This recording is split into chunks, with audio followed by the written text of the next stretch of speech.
Yo, what's going down, everybody? It is straight out of Boston here, aka the King of Boston, and today we have episode 10 of the Detroit Pistons Association, and today we are traveling to Toronto to play the Toronto Raptors.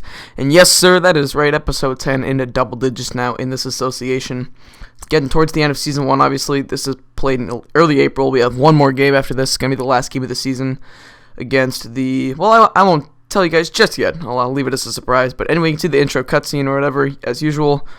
And hopefully this will be a good game. It's another winnable game that I'm hoping we can come out on top of. But the Raptors actually have a decent team on paper, and they're actually rated pretty, highly in this game. I mean, not very highly, but they're rated pretty well in this game. So, it'll definitely be a tough matchup. I mean, Kyle Lowry and Andrea Bargnani and Jonas Valanciunas, obviously young, but obviously got DeMar DeRozan and Terrence Ross as well. Nigel Fields is a good defender. But anyway, we're getting this game started out. Rodney Stuckey getting the ball. He's going to get a screen from Andre Drummond. And now Stuckey is going to try and pull this one back out. He sees Drummond cutting. And so instead he's going to hit Brandon Knight in the corner. Knight steps back. He's trying to get something going. I try to always show you guys the first bucket of the game. But you can see we hit Knight. And Knight's going to kind of, or not Knight, Stuckey's going to kind of pull up there. Miss it. Drummond on the boards. Out to Greg Monroe. To Knight for three. And Knight gets the first points of the game. So anyway, man, I love playing this series. This is probably my favorite series I'm doing on my channel right now. I don't love editing it so much because it's kind of hard to edit NBA Association games. You don't really know exactly what to put in the video. But I kind of have a system where it makes the video around 10 minutes usually. And, I like it. I mean, it takes longer than, my Titans videos or my Tragic Bronson videos, or especially my online ranked videos, because those games are shorter than the others, obviously. But, it takes a little bit longer, but I would say I definitely like playing it and just kind of commentating over it a lot more. I don't know, just the idea. I mean, one, I'm a huge NBA fan. I'm a much bigger NBA fan than I am an NFL fan. And two, I just love, kind of rebuilding this team, and, the off-season's coming up, and that's probably my favorite part of an association.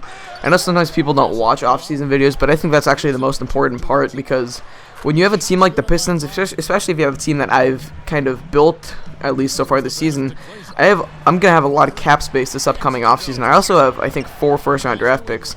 So you're going to be seeing almost an entirely different Detroit Pistons team in this upcoming season.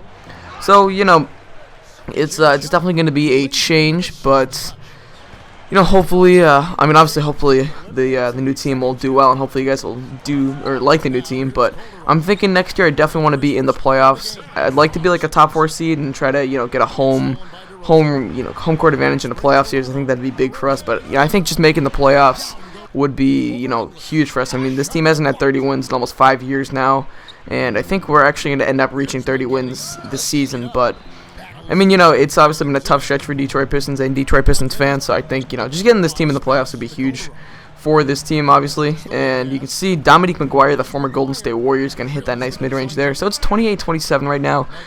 Just, early on the second quarter, Delonte West finds Corey Maggette. He's going to get a shot blocked, but Andre Drummond is on the boards. And Drummond really started to have a decent kind of last month of the season. I was trying to work the ball to him more, especially in the games I played, and I upped his minutes a little bit in the rotation. And, I really want him to develop. I mean, I've said it before. I don't know exactly how he's going to develop, but I'm hoping he can get up into the lower 70s. He's a 69 right now. I'd like him to take that next step, be in the 70s, and then maybe if, he has a decent second year, can get up to the mid-70s in his third season. That'd be really nice. I think that'd be, a good starting quality center. I mean, right now the NBA, as it is not very deep in, quality centers. So having a guy in the mid-70s would be, that'd be fine for me. I think that, you can build a championship team with a mid-70s center. You just got to have, other pieces around him. I mean, you're going to have a, mid to high 80s power forward in Greg Monroe, and then, hopefully we'll have a good, back court to go along with it. Hopefully developing Chandler Parsons. My thinking on Chandler Parsons is that he's also going to be kind of a mid-70s type of player, maybe 77 or something at his peak. That'd be nice. He's already like a 74, I think. So it'd be nice to see him to get into the, upper 70s. I think if he can, sit down there. No, sit down is kind of the wrong term, but, stay there for his career, that'd be fine. Brandon Knight and Rodney Stuckey are already in the upper 70s, so if they can get into the 80s even, then I really think I would have a solid starting 5. We might need to piece together, a package for a real superstar, because that's what we really lack at that point. And I've also kind of flirted with the idea of Rodney Stuckey coming off the bench, just for this reason and this reason only. It seems like every time I need a go-to guy. Really not, and what I mean by go-to guy is not a guy like, who I can have take the last shot of the game. I think I would rely on Greg Monroe for that. Try to get it to him in the post, but whenever I need a quick basket, I feel like I can call an ISO play for him or call a pick and roll for him, and he can really, work with not a lot, if you know what I mean. He can work with second unit guys, and I feel like he would do very well as a sixth man. So I'm thinking down the road, if we can't acquire that sixth man type of player like a J.R. Smith or a Jamal Crawford or like even a Terrence Ross or something, I think that maybe we'll flirt with the idea of Rodney Stuckey becoming a sixth man, and that doesn't mean he would get less minutes than our starting shooting guard. It just means that he would come in off the bench, he would provide scoring with that second unit to start the game out, which I think is a problem that we have right now. We don't have really that much scoring on our second unit. I don't have a go-to guy, aside from Corey Maggette, but who knows if Maggetti's going to be here in the next year or two. We'll see about that, but I'm hoping to resign him for a cheap deal, turn him into a role player. I mean, he's a great shooter. I'd love to have him on the team until he can retire or whatever, but we'll see. I mean, he's not that old yet, so he might, look for a decently sized deal. We'll see, as I said before. But Alan Anderson, you can see, man, I believe he was he a second-round pick? I'm not really sure, but he's a rookie, and he really had a good game. I mean, he's having a decent year in real life, too. He's at like 8 or 9 points per game, which his per 36-minute stats are actually a lot higher, but I really like Alan Anderson. He's a guy who I wouldn't mind acquiring at some point too. He's a really good shooter, really good scorer. Another guy who can kind of fit, maybe not a sixth-man role, but really just a guy you can have score off the bench, which I think, bench points and scoring off the bench and defense off the bench is something that championship teams need. And obviously, the goal in this series is to develop a championship team, so hopefully we'll reach that point at some point. But Corey Maggette here with the ball. Gives it to Arnett Moultrie. We talked about it a lot last video, but he's going to kick it back to Maggette, who had too much space there, and he pops another three. He's got 16 points already. Really great game from Arnett Moultrie, but we're down by 8. Greg Monroe into the lane and 1. We were down by 12, and now a chance to cut the lead to 9, and now it's still 9 points, and Chandler Parsons brings the ball up here. He's got a lot of space. He's going to pop that 3. Just too much space given, and we've got the lead down to 6. We've kind of been fighting from behind for the last quarter or so, but DeMar DeRozan hits the pull-up mid-range there. They're still up 10. We just really couldn't get the defensive stops we needed. You see we're down by 12 now. Our offense didn't really have a problem executing down the stretch. You're going to see Rodney Stuckey takes a wild shot there, but it actually goes in. But it was just our defense. I mean, 89 points, not even halfway through the fourth quarter. That's kind of a lot. Greg Monroe pumps. He's going to put that one in. Nice play by Greg Monroe. I mean, I think that we would really like to develop a defensive-oriented team because I think offense is something that I don't struggle with too much in 2K. It's just really defense. A lot of the time, the opposing team will shoot over 50%, which is, something that you cannot do.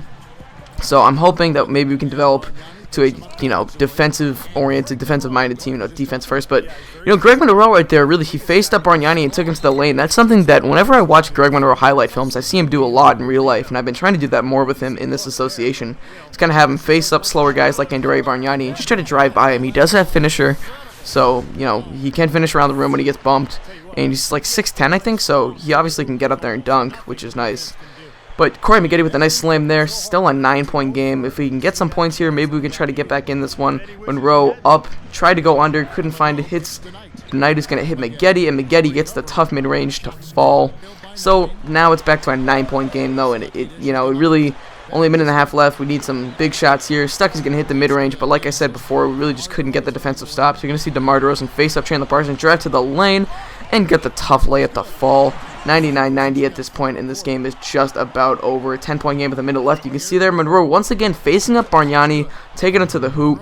Like I said, something I'm definitely going to try and do more of down the road, but you can see the Toronto Raptors end up winning 100-92. So disappointing loss for the Detroit Pistons. I really thought we had this game, but turns out that the Raptors were just too much for us.